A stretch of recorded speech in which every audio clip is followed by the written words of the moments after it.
Hello बच्चों, नमस्ते। कैसे हैं आप सब बच्चों आज की कक्षा का मुख्य विषय है सर्वनाम। लेकिन सर्वनाम शुरू करने से पहले बच्चों हम एक पैराग्राफ पढ़ते हैं। देखिए मैम ने आपको स्क्रीन पर क्या दिखाया है बच्चों, ध्यान से सुनिएगा।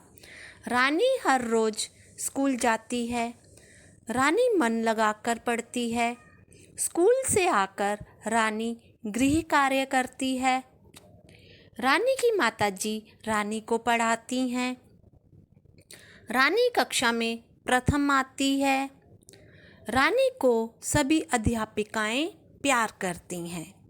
बच्चों यहाँ पर आपको कुछ अटपटा सा नहीं लग रहा? बार बार रानी रानी रानी आ रहा है, तो हम क्या करते हैं बच्चों? संज्ञा शब्द की जगह हम सर्वनाम शब्द का प्रयोग करते हैं। तो चलिए बच्चों समझते हैं आगे। आइए बच्चों, अब हम इस पैराग्राफ में कुछ चेंजेस करते हैं, फिर देखते हैं पढ़ने और सुनने में कैसा लगता है यह पैराग्राफ। चलिए बच्चों शुरू करते हैं।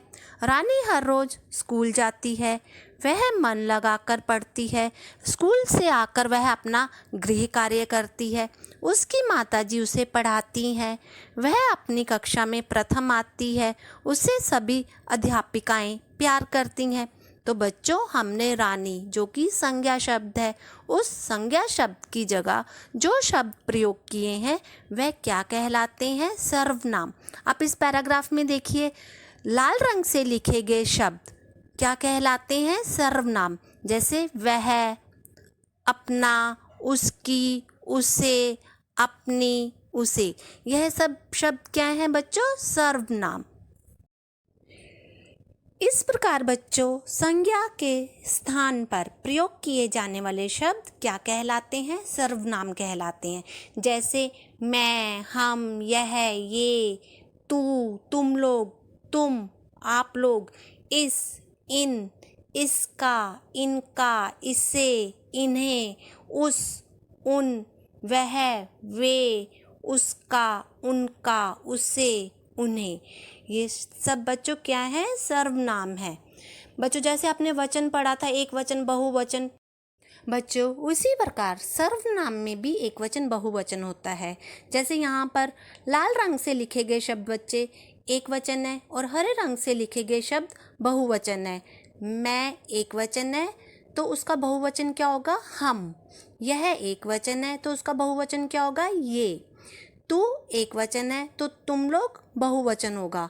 तुम एक वचन है, आप लोग बहुवचन होगा। इस एक वचन है, इन बहुवचन है। कितने भेद होते हैं? सर्वनाम के 6 भेद होते हैं बच्चों। पुरुषवाचक सर्वनाम, निश्चयवाचक सर्वनाम, अनिश्चयवाचक सर्वनाम, प्रश्नवाचक सर्वनाम, संबंधवाचक सर्वनाम, निजवाचक सर्वनाम। सबसे पहले हम जानते हैं पुरुषवाचक सर्वनाम। जब हम किसी से बातचीत करते हैं तो हम अपनी बात कहते हैं, दूसरा हमारी बात सुनता है। कई बार हम किसी तीसरे व्यक्ति के बारे में बात कहते हैं।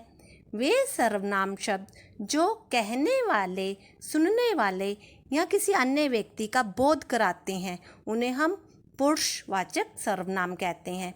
बच्चों पुरुषवाचक सर्वनाम के 3 भेद होते हैं। उत्तम पुरुष, बोलने वाला अपने लिए जिन शब्दों का प्रयोग करता है वे उत्तम पुरुष कहलाते हैं। जैसे मैं, हम, मेरा, मुझे आदि।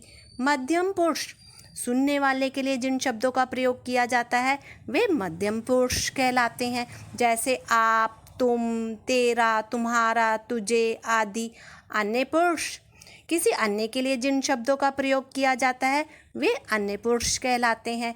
जैसे वह, वे, उसे, उनका, उन्हें आदि।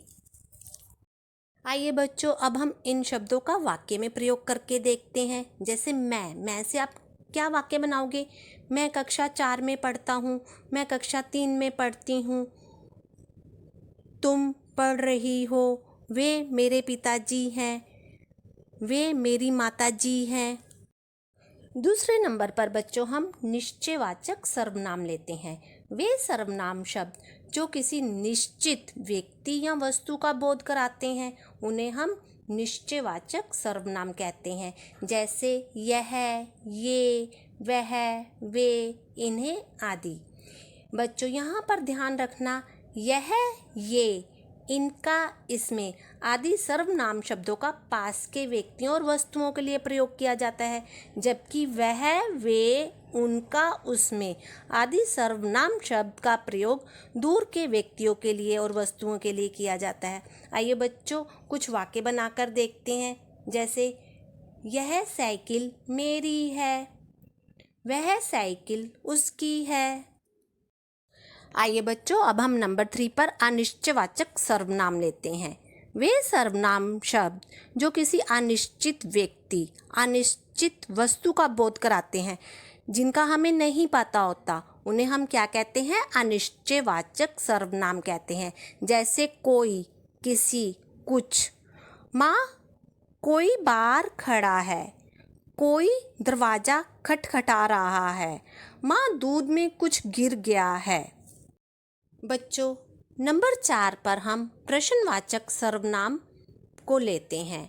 वे सर्वनाम शब्द जो प्रश्न करने के लिए प्रयोग किए जाते हैं, उन्हें प्रश्नवाचक सर्वनाम कहते हैं।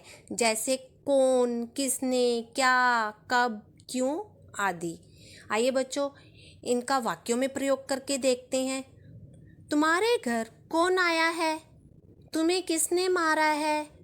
तुम कहाँ जा रहे हो? बच्चों नंबर 5 पर हम संबंधवाचक सर्वनाम की बात करते हैं। वे सर्वनाम शब्द जो वाक्य के दूसरे सर्वनाम शब्द से संबंध प्रकट करते हैं, उन्हें संबंधवाचक सर्वनाम कहते हैं। जैसे जो, सो, जैसी, वैसी, जिसे, उसे, जिसकी, उसकी आदि। बच्चों आइए इनका वाक्य में प्रयोग करके देखते हैं। जो परिश्रम करेगा सो फल पाएगा, जिसकी लाठी उसी की भैंस। आइए बच्चों अब हम नंबर 6 पर अंत में निजवाचक सर्वनाम की बात करते हैं। वे सर्वनाम शब्द जिनका प्रयोग काम करने वाला अपने लिए करता है, उन्हें हम क्या कहते हैं? उन्हें हम निजवाचक सर्वनाम कहते हैं। जैसे स्वयं, अपने आप, खुद आदि। आइए बच्चों अब हम इनका वाक्यों में प्रयोग करके देखते हैं। जैसे मैं अपना काम स्वयं करती हूँ, मैं अपना भोजन अपने आप बनाती हूँ। आइए बच्चों अब आप मुझे बताइए आपने आज की कक्षा में क्या सीखा? संज्ञा के स्थान पर प्रयोग किए जाने वाले शब्दों को क्या कहते हैं? सर्वनाम। और सर्वनाम के कितने भेद होते हैं? 6 भेद होते हैं। तो बच्चों आज आपने क्या करना है? सर्वनाम शब्दों के वाक्य बनाने हैं। तो चलिए मिलते हैं अगली कक्षा में, तब तक के लिए धन्यवाद।